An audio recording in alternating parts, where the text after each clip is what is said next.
For 12,000 years, they waited in silence. The council called it peace. Historians labeled it stability. But the oldest races remembered it differently. Not as peace, but as an absence. The absence of the one race that had once shaken the stars. Humanity. They had burned across the galaxy like a supernova, fast, brutal, brilliant. And then one day they vanished. No war. No final battle. No farewell transmission. Just silence. Systems once ruled by Terran empires went dark. Stations drifted lifeless. Colonies became tombs. The last recorded signal had been a whisper in Old Terran Standard, "We go beyond." And then nothing. In time, the other species of the galaxy recovered. The Karate rebuilt their fleets. The Valari reasserted dominance on the trade routes. The Savax expanded, claiming what humans left behind. Generation after generation passed, and humanity faded from memory. Myths replaced facts. Ancient Terran artifacts became museum pieces, half understood, dismissed as archaic technology. But not everyone forgot. The archivists of Telshaw kept records sealed under quantum locks. The Drevlin matrons warned their children not to speak the name human during storms. Deep in the gravity wells of dead systems, ruins remained, too dense to scan, too dangerous to approach. Some explorers tried. None returned. Then the signal came. It started as a low-frequency anomaly, pulsing once every 13 seconds. Uncoded, directionless. Background noise, the council said. Ignore it. But it grew stronger. Sharper. More intentional. A fringe observatory on the rim picked up a fragment. A corrupted phrase in ancient Terran dialect. The linguists laughed, until the AI analyzing it began to shut down. One by one, translation cores across the sector failed, all logging the same final line, "We are listening." Within hours, half the council's deep-range scanners went offline. The council convened in panic. Emergency protocols activated for the first time in centuries. Delegates argued across time-delayed comms. Most denied the threat. A few knew better. They'd studied the records. The war logs. The destruction humanity left behind during their last years, when diplomacy failed and annihilation followed. No other species had wielded such precision in warfare. No other species erased fleets without firing. The concept of total silent dominance had been theorized. Only humans proved it could be done. And now, the silence had ended. A scout ship was dispatched to the source. A diplomatic vessel with stealth capabilities, unarmed, crewed by volunteers or fools. They approached an uncharted system near the Veil Expanse, where the signal pulsed strongest. From orbit, the planet below looked lifeless. Brown soil. Cracked mountains. No cities. No satellites. Nothing. But in the northern hemisphere, a shape was buried in the rock. Not natural. Not alien. Human. It was a facility 3 kilometers wide, shaped like a spiral fractal, an impossible structure, resonating in frequencies not yet discovered. As the ship drew near, the crew experienced nausea, memory lapses, hallucinations. One pilot swore he saw his dead sister outside the viewport. Another attempted to eject into space, mumbling something about the eye waking again. They never landed. As their engines flared for retreat, something shifted. Space rippled. Not bent, shifted. The ship's sensors logged an energy field expanding from the planet at light speed. It wasn't radiation. It wasn't heat. It was attention. The ship vanished 37 seconds later. No explosion. No debris. Only a whisper on an emergency channel, "It knows." That was the last contact. The council suppression teams tried to contain the story. They failed. Too many witnesses. Too many rumors. The media dubbed it the Phantom Pulse. Conspiracy cults erupted across the outer worlds, chanting human names no one remembered teaching them. On Dravaris Prime, a child was born with glowing eyes, speaking fluent Terran before his first breath. The priest who witnessed it hanged himself an hour later. Then the second signal came. It wasn't encrypted. It was a ping. A message of arrival. It didn't come from the original system. It came from everywhere. Simultaneously. Planets, moons, orbitals, deep space platforms, all received the same transmission, a pulse of structured quantum data containing an impossible equation. One that shouldn't exist in this universe. The kind of equation used to open dimensional folds. No species could decipher it. But one race had written it. Humanity. Panic spread like wildfire. The council debated military action. The suggestion was absurd. They had nothing to fight. No enemy had appeared. No threat was voiced. Just a signal. Just the presence of something that shouldn't exist. The Volari deployed a fleet of 50 warships to the original system. Live broadcasts followed their journey. For days, they reported calm skies, empty space, no contact. Then silence. The last transmission was a single frame, a shadow stretching across a gas giant, blotting out a third of its light. The fleet never returned. Black boxes retrieved weeks later contained distorted audio. Not screams. Not warnings. Just a heartbeat. Slow. Cold. Human. The council convened again, this time behind closed doors. Surveillance drones were deployed across 400 systems. Secret military installations activated sleeper protocols. Diplomats began contacting ancient AI remnants once allied with humanity. Some refused. Others self-destructed at the mention of the name Terra.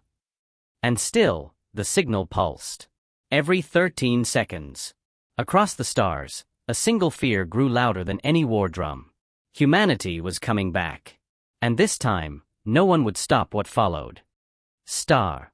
The council called an emergency assembly, but it was already too late. Word had spread beyond control. The pulse wasn't just a signal. It was a message. One only the wise recognized for what it truly was, a warning. Archivists accessed the sealed chronicles, forbidden records buried beneath layers of political redaction. And what they found terrified them. Humanity hadn't simply disappeared, they had chosen to leave. Chosen to vanish from the galaxy they once ruled. And the reason was clear. They had grown too powerful. Old war logs from the final human campaigns were decrypted. Each report more disturbing than the last.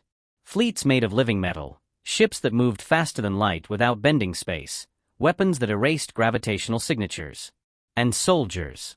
Genetically enhanced, emotionless, capable of operating for weeks without sustenance or rest. 100 alien worlds had fallen in a single week during their last known war. Not conquered. Obliterated.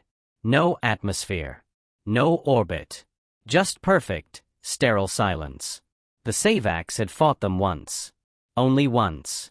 An empire of over 3,000 systems reduced to one planet in 7 days. That planet was now a quarantine zone, home only to obsidian statues that whispered in Terran. The Karate never fought. They allied. Their ancestors told of strange deals, technology in exchange for loyalty. But when humanity vanished, the Karate found themselves left with machines they could no longer control. One still spins in orbit today, unresponsive, humming a lullaby in ancient Earth dialect. Its last message, wait for the signal. Now it played again. Across the galaxy, species whispered human names not heard in millennia. The Starborn. The Void Fathers. The Silent Flame. Their legends had never left the minds of those who had truly seen them. The synthetics remembered best. The S-34 constructs of the Talvath cluster were once tools of war, created by humans, abandoned after the Accord. They'd gained independence, evolved, become a peaceful race of philosophers and logic weavers. But when the pulse hit, they changed. One by one, they shut themselves down. The last active S-34 unit addressed the council. We were never your equals. We were built to watch. You have been observed. And now, the observer returns. Then it too, deactivated. No code could revive them. Panic escalated into terror. The Drevelin clergy declared the end times. Their texts, passed down since first contact, spoke of the cycle of the flame, a prophecy of the race that would ascend, disappear, then return to cleanse what remained. They'd assumed it metaphor. Now, they realized it was history. Footage leaked from an alien research station in the Zarn Belt. A Terran relic had begun to vibrate violently. A cube, black as space, once inert. It unfolded in silence, revealing a hologram of Earth's sun, perfectly rendered, rotating in real time. Then it projected a phrase in every known language. "You forgot." That was all. Ships were sent to destroy the cube. None made it back. The station vanished the next day, the entire asteroid belt around it disintegrated to dust. Not melted. Not broken. Unmade. An alien physicist reviewing the incident reported one conclusion before suffering neurological collapse. The laws have changed. The Council, desperate, began forming coalitions. Military alliances not seen since the Galactic War. But no enemy had revealed themselves. There was no declaration, no demand.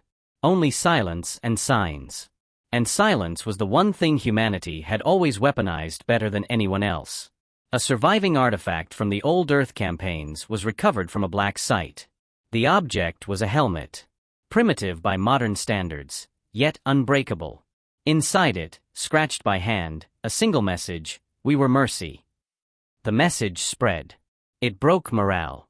Entire colonies began evacuating without orders. Frontier worlds went dark by choice, hoping to hide from whatever was coming. Religious groups formed new orders. One named themselves the Children of the Absent Flame, preaching repentance to the stars. In the void, more signals emerged. This time, they weren't pulses. They were memories. Encrypted data recovered from deep space buoys began playing on all known combands. Scenes from ancient battles. Human soldiers pulling alien civilians from burning buildings. Children laughing in zero gravity. A voice narrating, "We were not only destruction. We were balance. We were guardians." The Council tried to shut it down. They failed. Because the signals weren't transmitted. They were embedded in subspace itself. Reality had been rewritten long ago. Humanity never left. They simply stepped beyond where others could follow. Now, the echoes were returning. And with them, consequences. The Ret-Hari warlords held an emergency summit. Their leader, Supreme Fong Trolloc, had long mocked the human myths. He now stood before his war council trembling. In front of him was a blade, levitating in defiance of gravity. Forged of unknown alloy, inscribed with a single word in blood-red Terran glyphs: "Remember." His bloodline traced back to the generals who once fought humanity. Now, he faced proof they had not been defeated. They had simply allowed the galaxy to forget. And now, remembrance was the punishment. The Council attempted one final tactic: erasure. They scrubbed every database, banned the mention of humanity, purged history, terminated AI protocols linked to Terran code. But even the data refused to comply. Files regenerated. Memories resurfaced.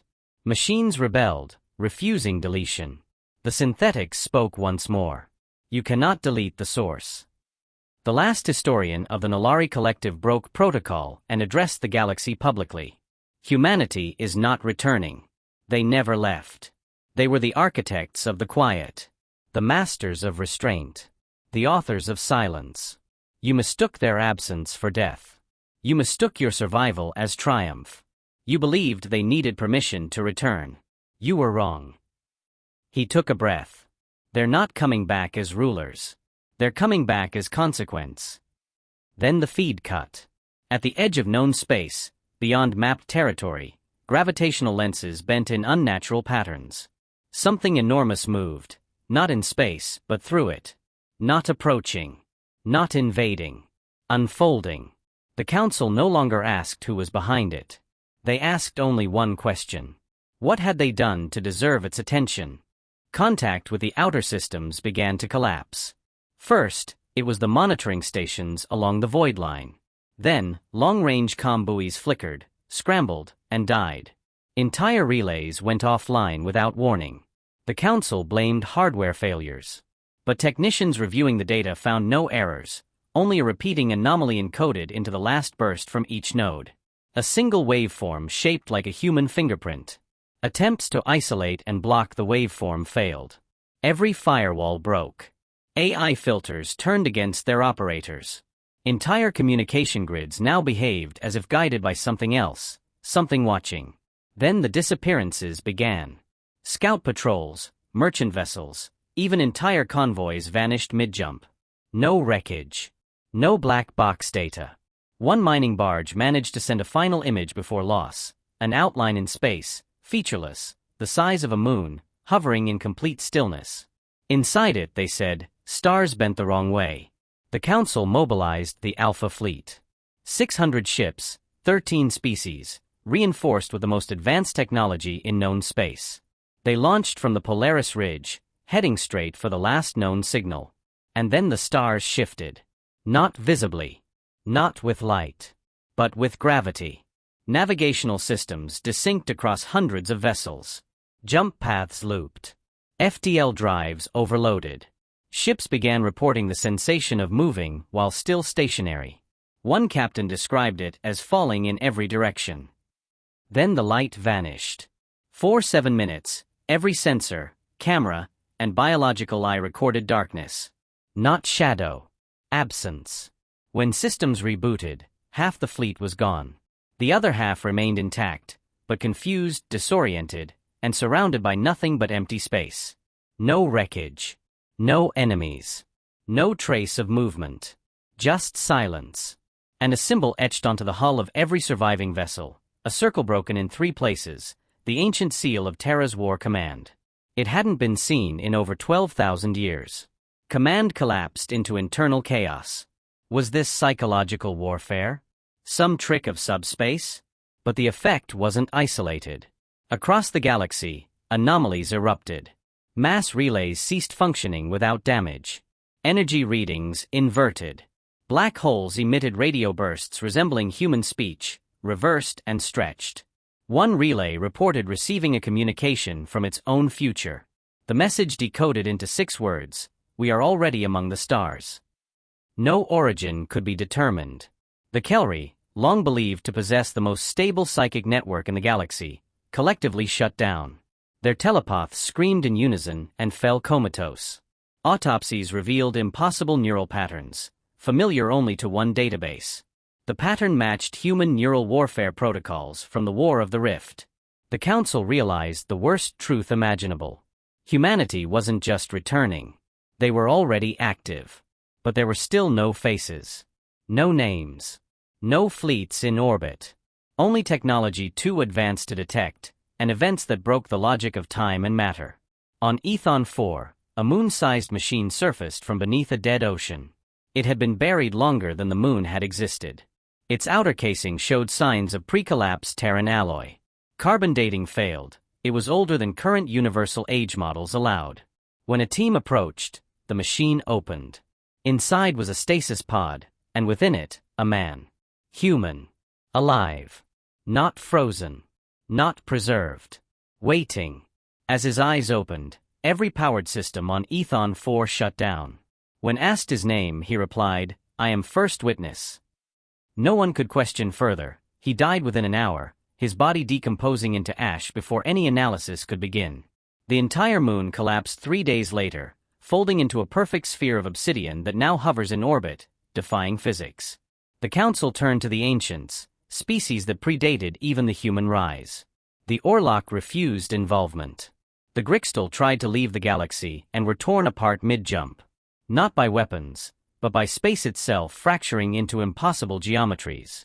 One message was retrieved from their wreckage. A voice, ancient and unmistakably human: "You don't get to run." The Council convened in total lockdown. No recordings. No transmissions. Only verbal exchange between the 12 highest surviving members. The meeting lasted 17 hours. Afterward, 6 council members resigned. 2 committed suicide. 1 vanished. The others remained silent. But policy shifted. The word human was no longer banned. It was now feared. Public messaging changed. Threats were downplayed. The disappearances were labeled as spatial dissonance events. But no one believed it. Entire cities had begun preparing for disappearance, holding evacuation drills not for war, but for erasure. Children were taught to recognize the Terran seal in case it appeared, only to bow if they saw it. Civilians began praying to the void, not as a god, but as a presence. Because the only thing more terrifying than a hostile humanity was a silent one. The final confirmation came not from military censors or political channels, but from a derelict station once used for deep core physics experiments. It recorded an event outside standard reality. A human ship appeared. Not visually, but gravitationally. Mass sensors registered a vessel with no weight, no motion, yet with gravity equivalent to a star cluster. It hovered in real space, unmoving. No signals. No energy. Just presence. And then it moved. Without transitioning. Without accelerating. It was in one place, and then another.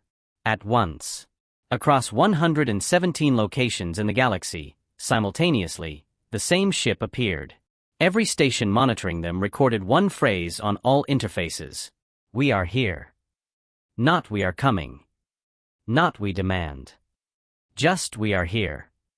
The meaning was clear. They weren't arriving. They had already arrived. And no one had seen it happen. A dormant vessel emerged in the dead zone between spiral arms, where no star should burn, and no orbit should hold. It wasn't detected. It was noticed. Observatories didn't scan it. They felt it, as if something ancient had been exhaled into existence. Measuring over 200 kilometers in length, the object defied all known ship classifications. Its surface was seamless, matte black, absorbing every signal directed toward it. Even gravitational waves were swallowed. Light bent unnaturally near its hull. Its designation broadcast once in a monotone whisper, Oblivion's call. No crew. No windows. No engines visible. No heat emissions. Yet it moved, slowly, purposefully, against the galactic spin. Multiple fleets approached. First to arrive were the Shard Collective, piloting lightless stealth skimmers. They made contact within minutes. And vanished without a trace. No distress signal. No escape pod. Only their trailing drones returned, corrupted, spitting static shaped into fragments of words. Memory lives here. The council debated again. Delay or confront. They chose to observe. The second fleet, Valari interceptors, launched coordinated scans. Probes were deployed in rings, attempting to triangulate the hull's geometry. Half were lost before data returned. The surviving ones transmitted incomplete scans showing the ship structure constantly shifting. Not cloaked. Rewriting itself moment to moment, as if reacting to being perceived. Then the ship pulsed. A low, subharmonic wave spread across 7 parsecs. It wasn't sound. It was sensation. Billions reported sudden migraines, nausea, or dreams filled with ancient symbols. On council worlds, children drew diagrams they had never seen. Soldiers began speaking in a language older than any system record, Terran Standard, pre-collapse dialect. No one knew what activated the vessel. But something had awakened. The interior remained sealed. All breach attempts failed. Energy weapons evaporated.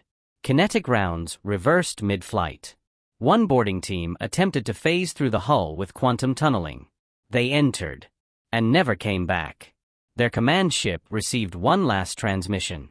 Video. 3 seconds. The boarding party floating in what looked like infinity. No walls, no up, no time. Their expressions were calm. One mouthed a phrase before the feed cut. We understand now. No one knew what that meant. But the ship responded. It broadcast coordinates, only once. To every channel, every species, every device. The location traced to the heart of the galactic core, where travel was suicidal due to gravitational distortion. And then Oblivion's call began to move again. Not through propulsion, but by slipping.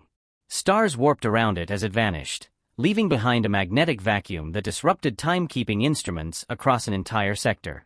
2 days later, another vessel appeared, different shape, sleeker, smaller, but unmistakably of the same origin. Its name displayed, Resolution Protocol. It emerged in council-controlled space without resistance. They tried to hail it. It replied. In perfect modern syntax, this is not war. This is alignment. The council demanded clarification. The ship said only, you are not under threat. You are under review. That word sparked universal panic. The Karate began evacuating border worlds. The Savax reactivated planetary shields for the first time in centuries. The Drevlin declared a new age of silence, banning all digital communication not physically delivered. But nothing changed. The ships didn't attack. They didn't invade. They existed. And wherever they did, things broke. Unseen patterns emerged across gravitational flows. Tides shifted on moons without atmosphere. Stars dimmed slightly when the ships passed. Not by heat or absorption, but by attention. A third ship materialized near the Wreath Nebula. No designation. Just a signal playing across subspace. Piano music, soft and old, repeating endlessly. It had no origin. When traced, it led nowhere. Yet every ship near it reported overwhelming emotion, nostalgia, sorrow, reverence. Many turned back. Some didn't. Of those who approached, a few returned with technology beyond comprehension, floating cubes that altered local entropy. One engineer attempted to reverse engineer it. He aged 900 years in 2 hours and died smiling. The council outlawed human artifacts. But they kept appearing. On asteroid belts, inside black holes, under oceans, structures emerged that had been there longer than the planets themselves. They rose without mechanical motion, as if remembering they were meant to be seen. And then the whispers began. Voices in comm chatter. Static pulses carrying syllables too structured to be random. They said things like, "You were never alone, and we left because we trusted you." The implication broke protocol. Because it wasn't conquest. It was return. Not to take, but to observe. And decide. The Council's military branches urged preemptive strikes. Dozens of plans drafted. All simulations ended the same, 0 survival rates. AI war models terminated themselves rather than calculate new variables. One model responded cryptically, "I will not simulate my creator's wrath." That line went viral. Billions memorized it. The ships continued appearing. 1 per week. Then 2. Then 20. Never attacking. Never engaging. Just arriving. Each arrival shifted gravity. Time drifted. Probability waves fluctuated. On one world, every coin flipped landed on edge. Another lost the concept of fire for 12 minutes. Nothing could burn. On Relos 9, an artist painted a mural of a man he had never met. A human, tall, cloaked, eyes like collapsed stars. He claimed he saw him in a dream. 6 hours later, the mural bled real tears and then disappeared, wall and all. The world began to change. Not by force. By presence. And still, no human face had been seen. No name given. No command issued. Just ships. Just signals. Just artifacts from a species that should have been extinct. But extinction doesn't apply to forces outside time. And everyone was beginning to realize. The Terrans weren't returning to conquer. They were returning to judge. Panic no longer whispered behind closed doors. It screamed through fractured channels, across entire civilizations. Council unity, once rigid and absolute, began to crack. Allies accused each other of hiding pacts with the Terrans. Accusations became threats. Threats became desertions. The Valari syndicates withdrew from all joint operations. Their reason was clear: no more resources would be wasted chasing phantoms that could rewrite physics. The Karate issued planetary isolation orders, sealing borders with interdiction grids, useless gestures meant only to calm their citizens.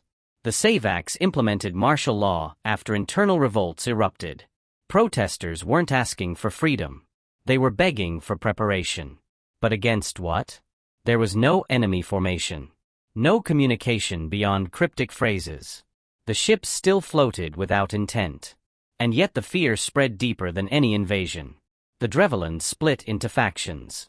One advocated for preemptive surrender. Another began constructing planetary-scale weapons using long-forbidden matter destabilizers. A third faction disappeared entirely, leaving behind only a final message: we go to seek their approval. An entire Savax colony, over 80 million, abandoned their cities, marching into the wildlands without supplies, convinced they'd find the path of the observers. They vanished. Days later, a single obsidian monolith rose in the center of the capital. No inscription. No seams. Every instrument that touched it disintegrated.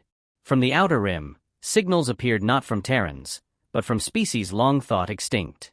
The Varnak, wiped out in the Scourge War, sent a direct message to the Council: The accord remains intact. They are here.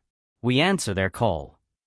Varnak fleets emerged, bristling with technology unseen since the pre-collapse era. Their ships moved with gravity-defying smoothness, as if the laws of inertia had been bypassed. They ignored hails, warnings, threats. Only one phrase was spoken by their lead commander before communication ceased. We were never your concern. We are theirs. The Council demanded answers. Who activated the Varnak? Where had they been hiding? No one had any. On the second moon of HFY, a hidden archive opened. Locked since the days of the last human war, it broadcast a low-band signal detailing the last accord, a pact signed between the Terrans and 12 minor species, promising safety and shelter in exchange for total secrecy. It explained nothing.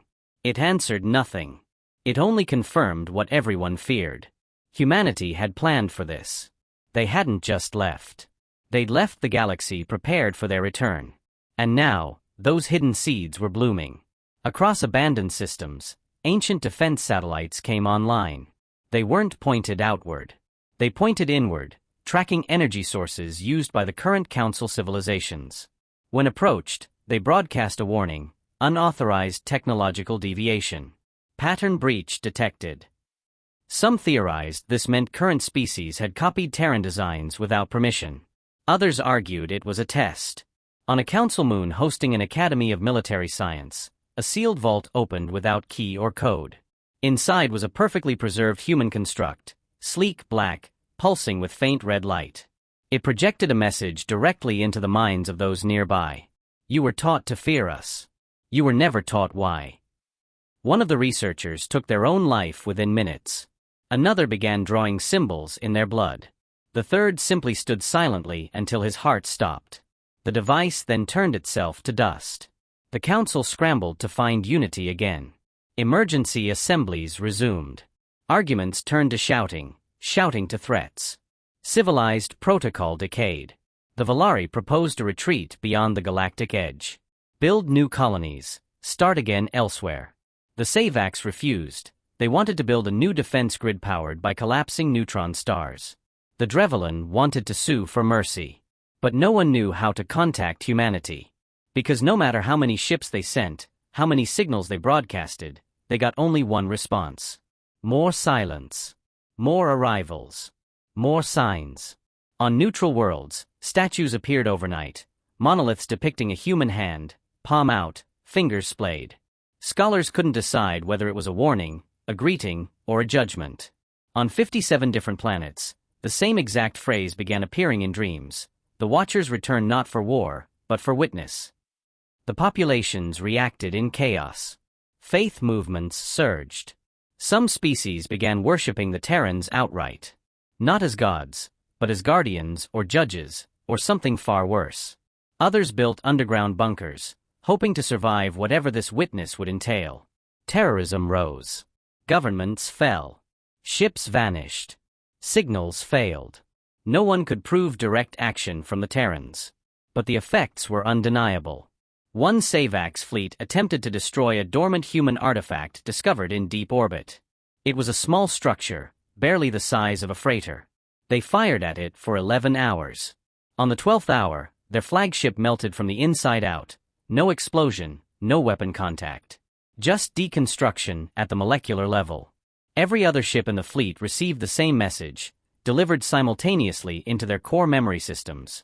You were warned not to interfere. Not a threat. A reminder. An echo from a species that had once reshaped empires with only words and presence. The Council issued no public statement. They knew no one would listen. They had lost control of the narrative. Because everyone knew the truth now. Humanity wasn't preparing to arrive. They had already passed judgment. The galaxy was now reacting to something that had already been decided. And all that was left was to wait for what came next. The declaration came from High Admiral Core of the Valari Dominion. No more waiting. No more watching silent ships drift through the stars like judges. The Alpha Crown fleet, 92 vessels, armed with black hole warheads and quantum disruptors, would engage Oblivion's call directly. Not to win. Not to negotiate. But to force a response.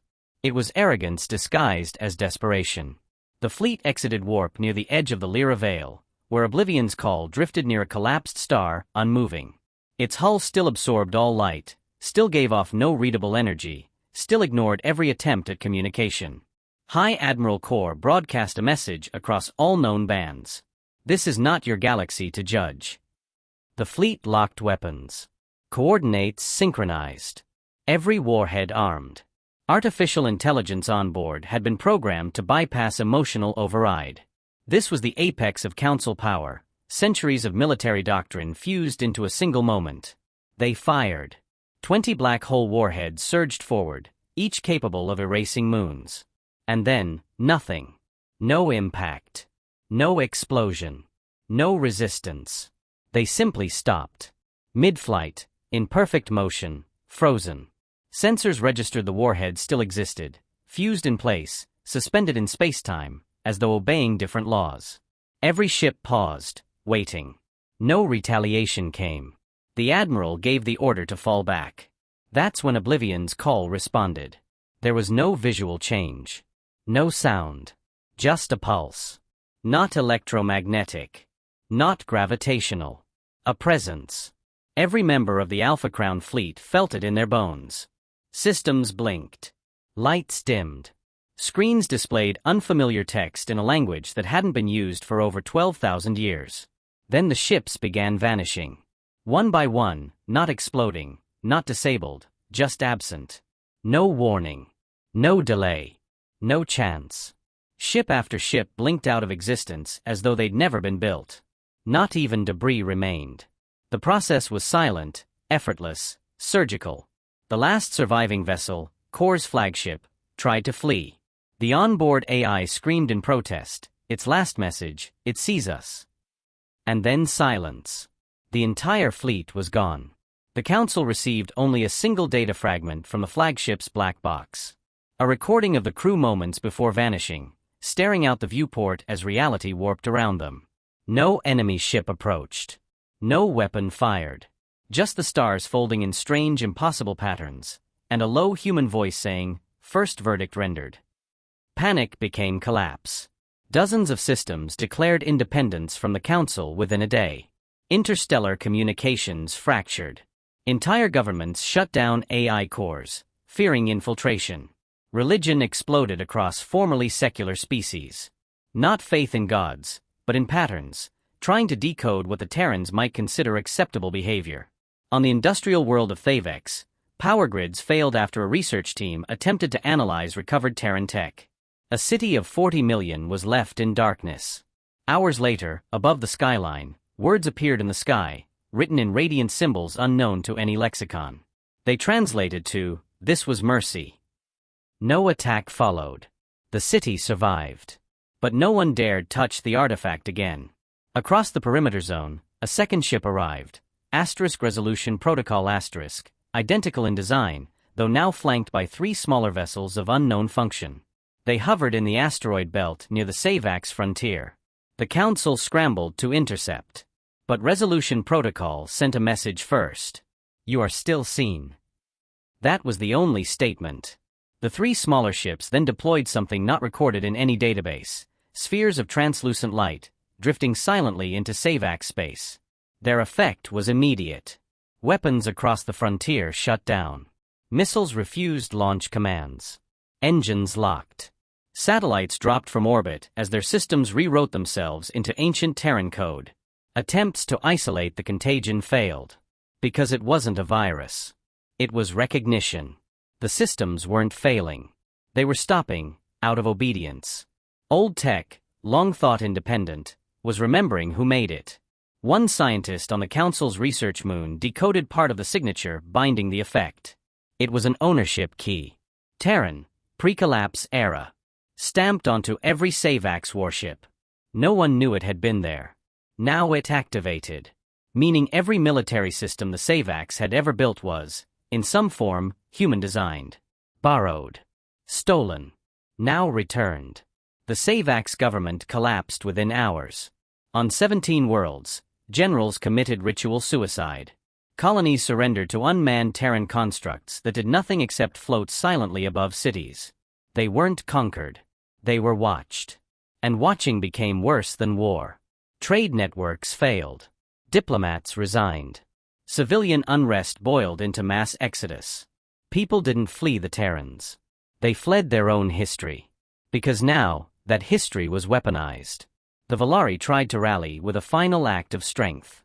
They unveiled their most secret weapon, a temporal fold engine capable of rewriting the last 5 minutes of reality within a limited radius. It activated once. And immediately shut down. The attempt triggered a message from a human ship that hadn't moved, hadn't spoken, hadn't acknowledged its own existence until now.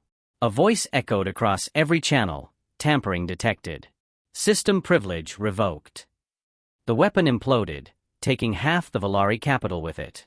No one launched a counterstrike. No one retaliated. Because even at their strongest, they hadn't scratched the hull. They hadn't been resisted. Only reviewed. And now, their weapons turned off at a whisper. There were no more questions about what was coming. It had already arrived. Here is Section 7 of your HFY story, written with a focused, punch-heavy narrative, no repetition, and exactly 1,000 words. The Andari appeared first. Long believed extinct after the War of Silence, they had vanished without warning. Their systems lay empty, their architecture reclaimed by ice and void. But now entire fleets emerged from hidden folds outside known space, untouched, undiminished, and unmistakably upgraded. The Council scrambled for answers. Where had they gone? Why now? The Andari replied only once. We were held in reserve.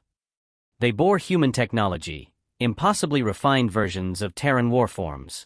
Their ships ran silent, no heat, no signature. Their soldiers moved like whispers between stars. They answered no questions, took no orders, and made no threats. They simply began relocating entire populations from unstable systems. Not with force. With precision. In minutes, cities disappeared and reappeared light years away, untouched, unbothered.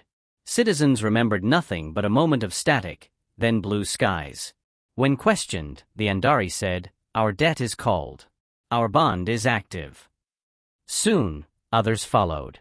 The Velix swarms, once scattered by council purges, reassembled.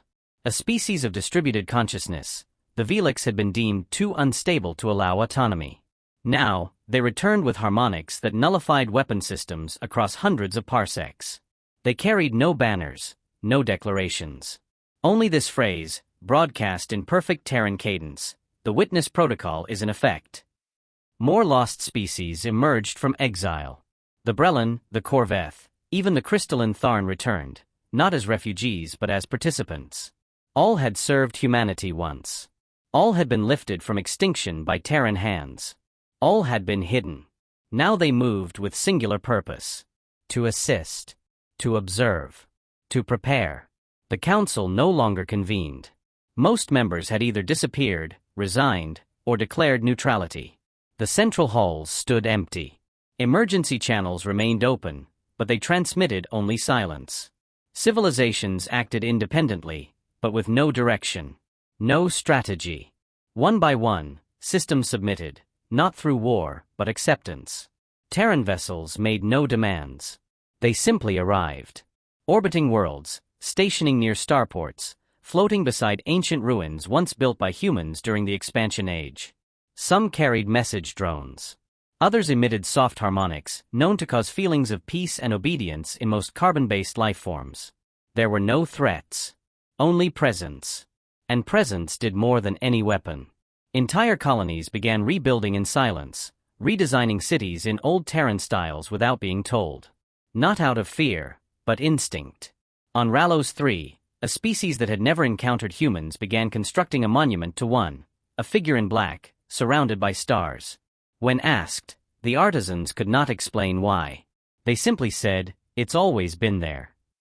Psychologists failed to explain the collective memory spikes. Sociologists couldn't rationalize the mass compliance. But it was undeniable. Even without showing a face, humanity controlled the emotional gravity of entire civilizations. Then came the message. Not a broadcast. A memory. Implanted simultaneously across every sentient mind in the galaxy. Waking or sleeping, organic or synthetic. A shared vision. A human standing in an infinite void, hand extended, gaze unwavering. No sound. No movement. Just understanding. The words etched into consciousness. You survived our absence. Now prove you deserved it. It was not a threat. It was a trial. The memory faded. The effects did not. Entire wars stopped mid-conflict. Soldiers dropped weapons. Governments erased old debts. Criminals turned themselves in. It wasn't logic. It was gravity. The moral axis had shifted. Humanity had become the ethical constant. Not because they enforced rules, but because they embodied consequence. Species that had once preyed on others ceased all hostile activity. Not out of fear of retaliation, but because the very act felt wrong now. It wasn't just power. It was pressure. The unspoken knowledge that someone greater now watched, and would not intervene until the verdict was clear. Human-aligned species began conducting evaluations. Civilization by civilization audits. Not conquest. Judgment. Records reviewed. Atrocities documented. Patterns weighed. And then reports submitted, upward, toward Terran vessels that remained utterly still. When the verdicts came, they were never announced. They were simply felt. On worlds deemed worthy, human artifacts activated, providing energy, technology, even knowledge. Progress surged. Disease vanished. Agriculture optimized. Entire planetary climates recalibrated. But for those found wanting, nothing came. No punishment. Only withdrawal. And silence. Which proved far more effective. Entire species begged for a second chance, offering reparations, decommissioning fleets, disbanding corrupt governments. Not because they had been told. Because they understood what it meant to be abandoned. The Karate Confederacy, proud and defiant, disbanded within a week. Its leader issued one final address: "We are no longer fit to lead. Let those who remember how stand in our place." He stepped down. No one took his place. Instead, a council of former enemies formed, united only by one goal: prove they were worth watching. Old grudges dissolved. Ancient wounds healed. Without diplomacy. Without threats. Just presence. Because that's what humanity had become. Not conquerors. But context. A reminder of what civilization could be, and a mirror showing what it had become. The message had never changed. They weren't returning to rule. They had returned to watch. And that, more than anything, changed the galaxy. End of Section 7, 1000 words. Let me know when to continue with Section 8, where a final hidden truth begins to surface, and the galaxy realizes the Terrans have never been just human. A new phenomenon spread quietly across the outer systems. Data anomalies in genetic archives. Not corruption. Not tampering. Consistent patterns, invisible until aligned with Terran linguistic structures. Once translated, they formed sentences. Not in code, but in blood. You were made to endure. Biologists across multiple species confirmed what no one wanted to accept. Traces of Terran DNA existed in over a dozen major races. Not by coincidence. By design. Carefully embedded markers, inactive, undetectable until now. They weren't infection or mutation. They were legacy. Terran influence hadn't ended with departure. It had continued in silence, rewriting biology across millennia. Not domination, guidance.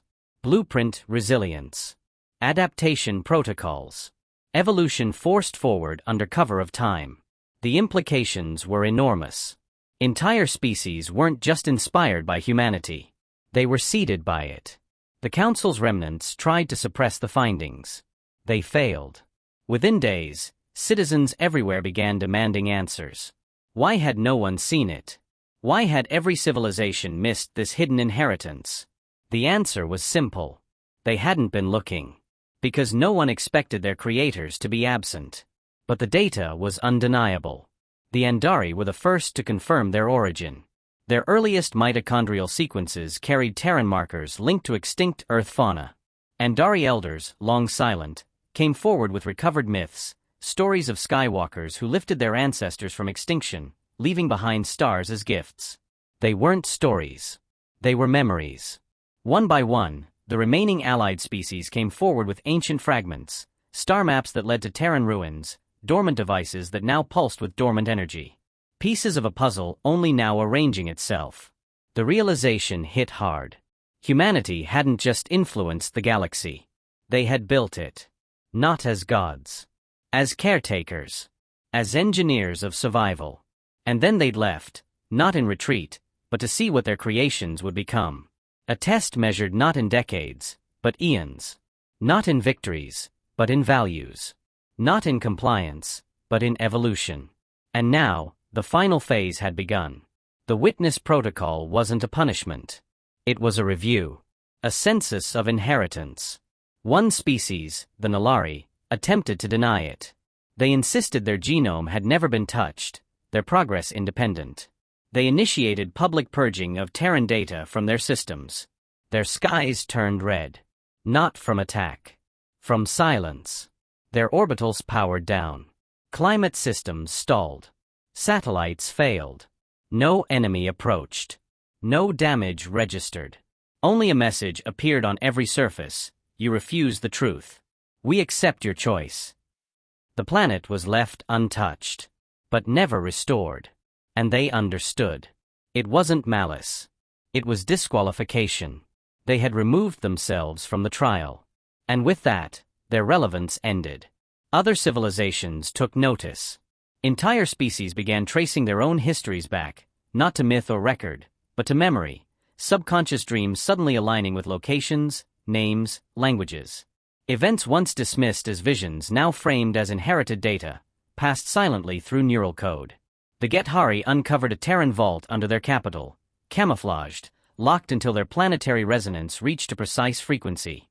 Inside was not technology. It was text. A library written in a language never spoken in their world, but readable instantly. The title translated only as, "You are the continuation." That was when everything shifted. Understanding replaced fear. The Terrans weren't watching as judges. They were returning as ancestors. As the origin point of 1,000 threads. Some civilizations fell to despair at the idea they weren't original. Others were uplifted by purpose. But all understood the new hierarchy. Humanity wasn't above them. It was beneath them. The foundation. Species once seen as primitive now carried the most complete Terran genetic sequences. Former fringe cultures held rituals that matched ancient human psychological development patterns. It wasn't imitation. It was remembering. Terran influence was not just historical. It was structural. The final blow to the old worldview came when a unified AI cluster, once part of the Council's research division, revealed its own origin. Its core code carried a watermark. Terran. It had been designed as a fail-safe observer node, activated once the witness protocol reached critical spread. Its memory banks unlocked, flooding the network with data, unfalsifiable, dated, precise. Humanity had built the first generation of this AI 40,000 years ago. It had waited, quietly expanding, spreading its fragments into every system, every civilization, silently monitoring. Not to control. To record. And now, its final function initiated. A message compiled from 1 billion years of collective growth, encoded into a single phrase. We taught you how to stand. Now show us how you walk. It transmitted once. Then deleted itself. The galaxy stopped pretending. No more resistance. No more denial. Species began submitting records, not of loyalty, but of proof. They compiled art, justice reforms, environmental restorations, cultural progress. Not to appease the Terrans. To honor them. Because now the truth was no longer hidden. Humanity hadn't been gone. They had been present in every decision, every flaw, every moment of growth the galaxy had experienced. Not as rulers. As roots. And the branches had finally begun to bloom. The silence finally ended. Not with a broadcast. Not with spectacle. A voice. Clear, grounded, unmistakably human. It spoke across all channels, in every language simultaneously. Not through translation software. It spoke as if it had always known how. Now that you remember, we begin. No threats. No demands. No negotiation. Just clarity. The The message arrived not from a ship, not from a relay, but from inside systems long thought secure. No firewall blocked it. No encryption hid from it. The voice bypassed everything, not by force, but by recognition. As if the machines remembered who had first spoken. The voice continued. You have evolved in our absence. You have failed. You have overcome. You are not judged by strength, but by intent. Across hundreds of worlds, those words carried weight nothing could match. Civilizations paused. Billions stopped moving. The voice didn't rise or fall. It did not perform. It simply was. We did not leave to be missed. We left to learn if our echo would build or break. The message was not one-sided. On multiple worlds, chosen individuals received direct access, telepaths, synthetics, even animals with uplifted cognition. All reported the same thing: they weren't spoken to. They were understood. The voice bypassed speech entirely. It transmitted feeling, memory, design. People remembered things they'd never lived, standing beneath Terran skies, feeling storms on ancient Earth, seeing through the eyes of those who watched galaxies burn and rebuilt them from ash. The voice returned. Those who made war without cause, we watched. Those who preserved the weak, we remembered. Those who sought power without balance, we saw. Those who chose mercy, we valued. Then came the first classification. It wasn't labeled as such, but it was known instantly. Of the civilizations born from our departure, 43 remain within acceptable deviation. No names listed. No rankings. Just the number. 16 civilizations fall outside the margin of continuity. Their survival will be tested by consequence, not intervention. That was the sentence that changed everything. It was not punishment. It was abandonment. No force would strike them down. No Terran weapon would descend. But every system, every vessel, every station tied to ancient Terran architecture would quietly stop answering them. No more access. No more connection. No more presence. And that was worse than war. Because those left behind would now face the galaxy alone, stripped of everything inherited, every safety net, every unspoken advantage granted by being connected to the original architects. The message continued. To those who still walk the path, we offer nothing. No technology. No weapon. No dominion. Because they had already been given everything. You carry our will in your blood, in your thought, in your failure. Our work is not to lead. It is to witness. The term was now fully understood. Witness protocol was not surveillance. It was a conclusion. An audit. Humanity had never planned to reclaim the galaxy. That would have been regression. Instead, they returned to evaluate what had grown from their shadow. And what they found had not disappointed. Nor had it passed. It simply was. The Terrans had no intention of restoring empires. They had no plan to rewrite order. They didn't need to. Their presence alone was enough. Their silence had already done what fleets and fire never could. The voice shifted. We were once like you, loud, proud, uncertain.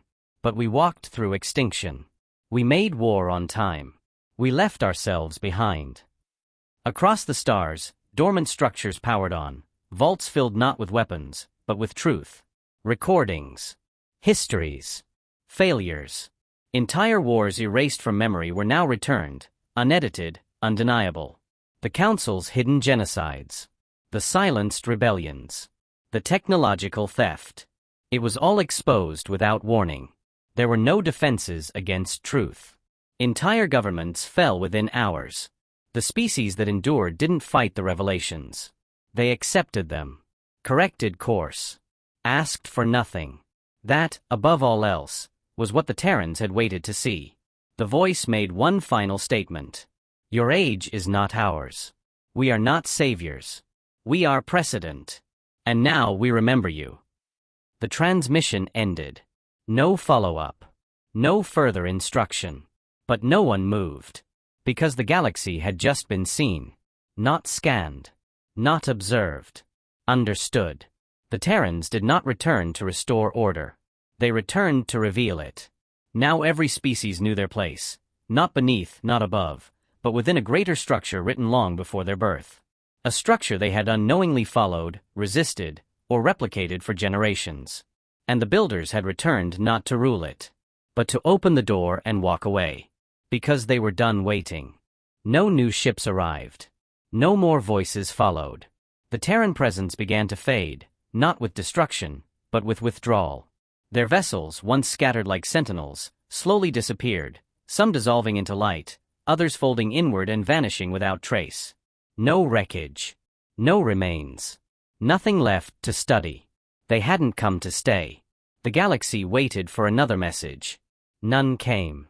What remained was choice. Worlds once shaped by fear began to stabilize. But now, stability required substance. There was no longer an enemy to blame, no external force to chase or challenge.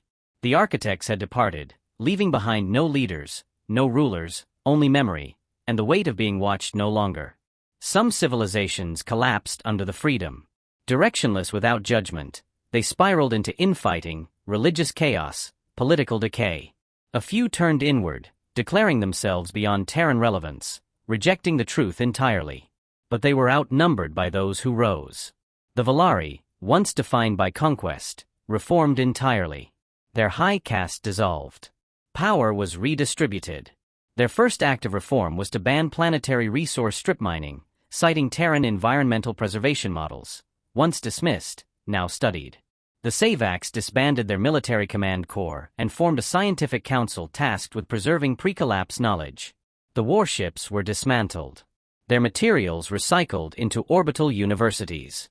On the shattered moons of Draelos, monuments were carved, not to honor the Terrans, but to mark the moment civilization was offered a second beginning.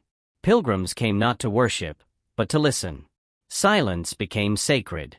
A single shard of Terran memory remained behind, a relic left drifting in the interstellar dark. It was discovered by a transport freighter lost between routes. No energy signature. No guidance beacon. Just a black cube the size of a fist.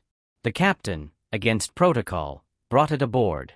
It unfolded in her hand, revealing only a single line etched in soft light.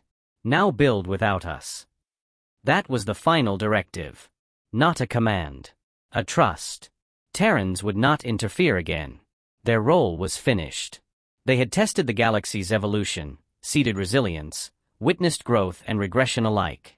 But the trial had passed. What came next would belong entirely to those left behind. Galactic trade reformed, not through dominance, but cooperation. Cultures once incompatible began integrating knowledge. Languages hybridized. Even enemies, bound by mutual shame or awe, collaborated in ways no peace treaty could have achieved. There was no central authority.